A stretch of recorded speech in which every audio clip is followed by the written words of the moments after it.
war xasan toobo dadka masaakiinta oo gaajada ugu faa'iideysto maxaa kaliya u goobata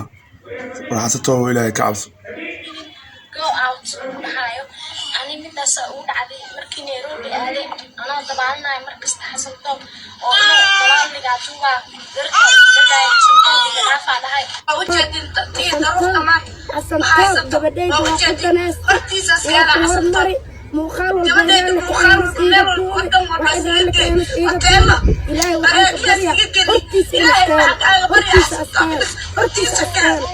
ilaahay لا إله إلا الله حسن تو إسكت لاف قبل مصلحة هويد أياك وسيس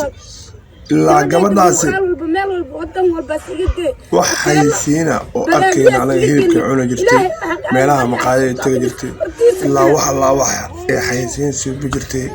أسرع يعجب كريدة بقول دور كلي أياك الهاي أو بقول قدرنا نسين وشيء سويتري هو يو أياك سيجري $8 $20 waxay tiri gabadha wiilka aan u gadan jiray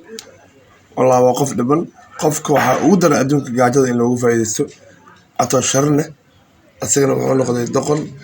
gabadha xaaskiisa inuu taas lagu bahdilo mana ahayn aadana uu xumahay bal maslaxo dibka loo wada loo geysana nasiib asxaabi halahaas jaraan dhahay oona soo jirin oo ku soo dhaxdeeyay ishii ilaahay oo soo saari doona xayisiin walba asmiinayna wax ku shilan oo isii malaha waa cadow waa xaasad maxal dhish waqaas ayda loo sheegtay waxay tiri xayisiin walba asoo bujire tiri ku shil lacag ma qaajir waana marar dareemay in gabadhaan duruuf darteeda u gashay inay duruuf ugu baxdo oo marka xasan toobo durdurmeeda sida uu furto balbalaarka ayaa ogeyn dhibaatada u geysatay iyo shakhsiyaad kale oo gabdhaha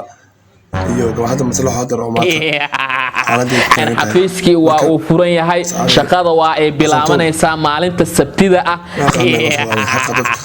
xafiiskii waa uu furan yahay shaqada waa ay bilaabanaysaa maalinta sabtida ah